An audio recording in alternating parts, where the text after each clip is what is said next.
Many people, both inside Russia and outside Russia, think that the personal income tax in our country is one of the lowest in the world, and it is only 13%. So today, let's find out if 13% is all that Russians pay as taxes. As for me, for some time after I started my career, I also was thinking that all I was paying to the tax office as a taxpayer was 13% of my salary.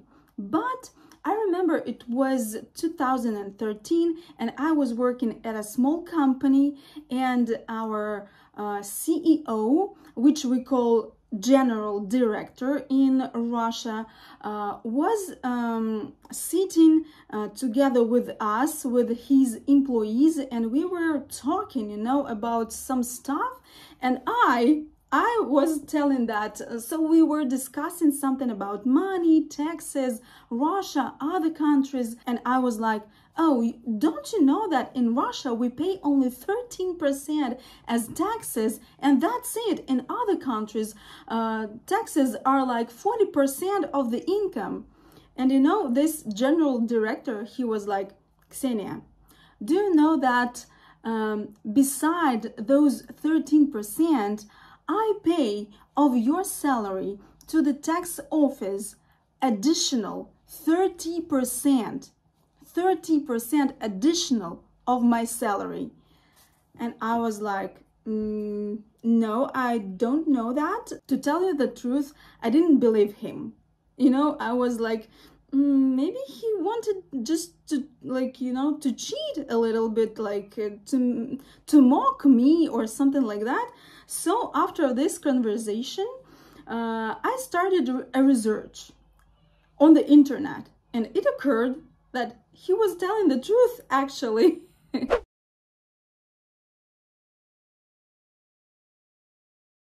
Employees pay 13%, and that is specified in their employment contract. So when you get a job, you and your employer conclude a contract where they specify your gross salary and that you have to pay 13% as an income tax.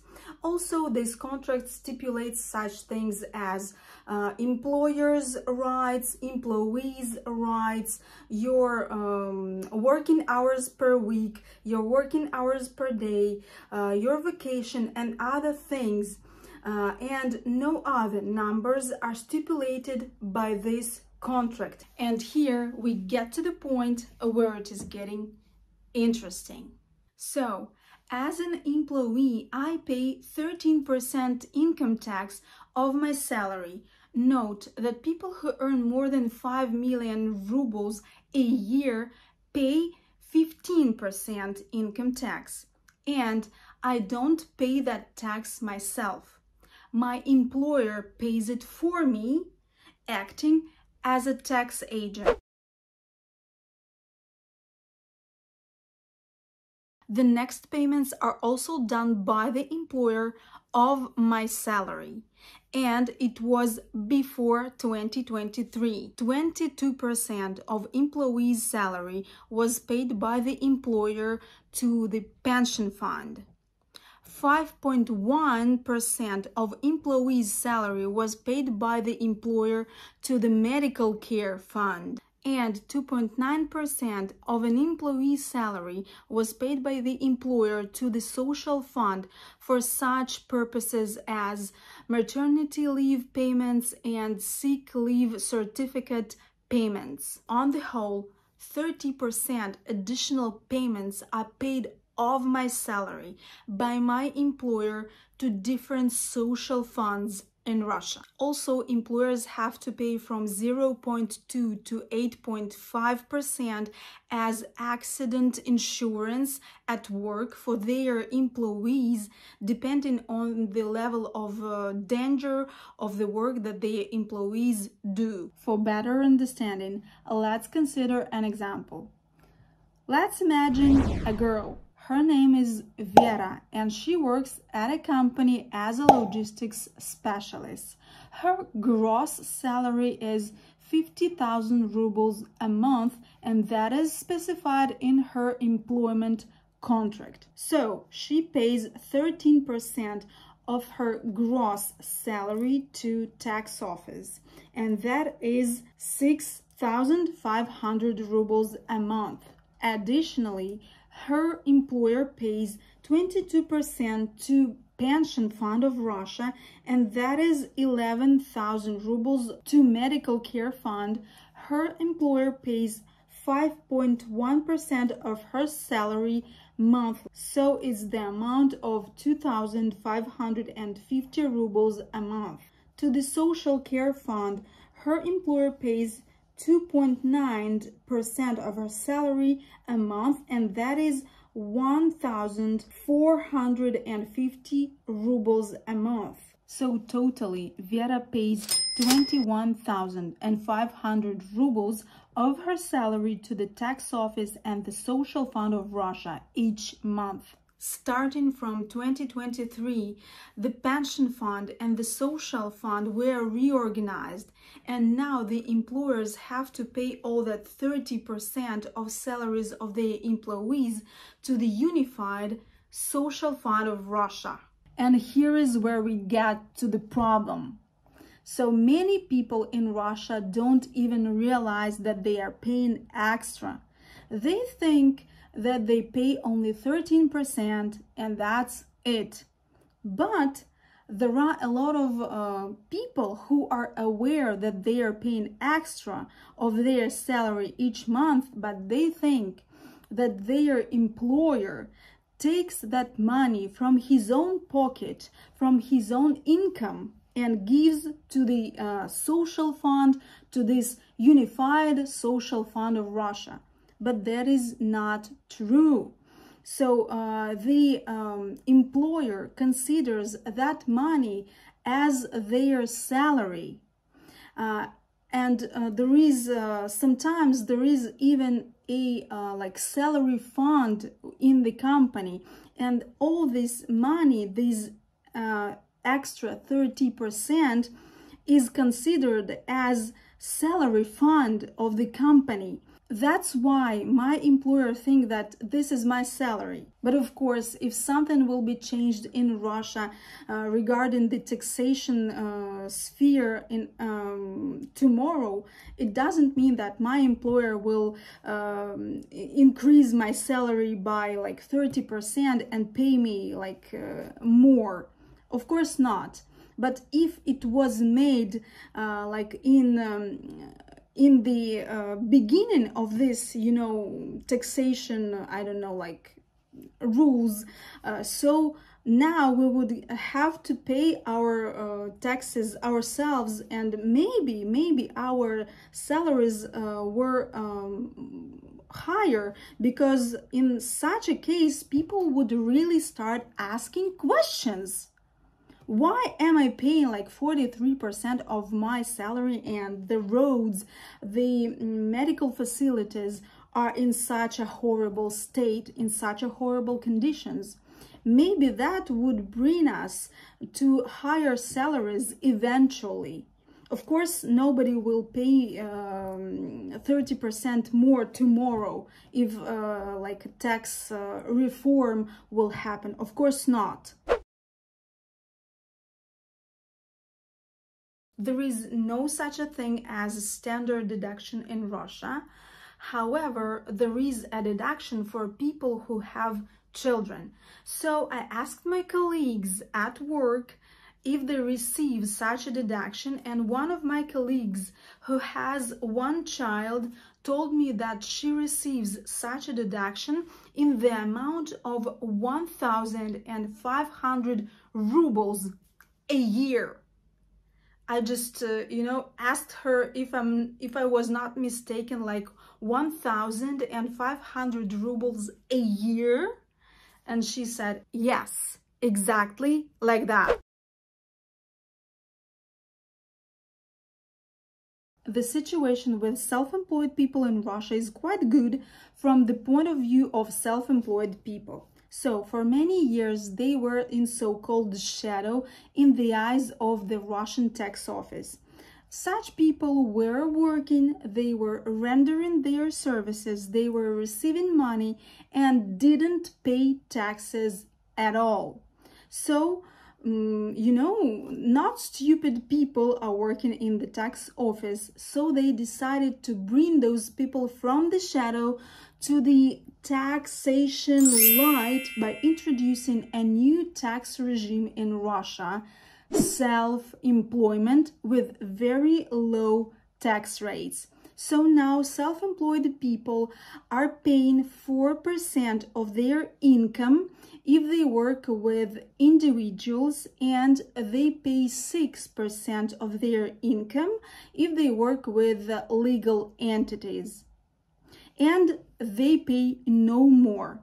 No payments for social funds, no payments for pension funds, no payments to medical funds, nothing. Just 4 or 6%. This tax regime is only applied for a limited list of business activities, and if your annual income exceeds the level of 2.4 million rubles, you have to switch the tax regime from self-employment to individual entrepreneur.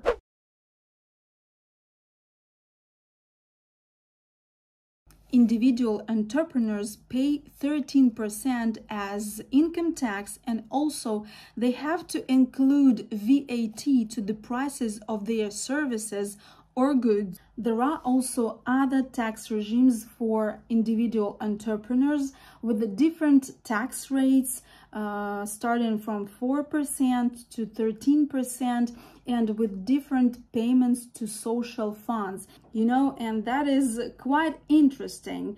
That makes me think that rich people in Russia pay less taxes than people who work in companies, who gets an average salary, or who get the minimum salary. For example, there is a tax regime where an individual entrepreneur has the limit of income up to 188 million rubles a year, and they have only to pay 6% of income tax. And just compare it to a person who works in a village and gets 9,000 rubles as his salary and have to pay 13% of his income, and his employer pays to the funds. And there are such people with such salaries in Russia. Really, I can assure you, there are people who get 9,000 rubles per month and who pay 13% of their salary to the tax office.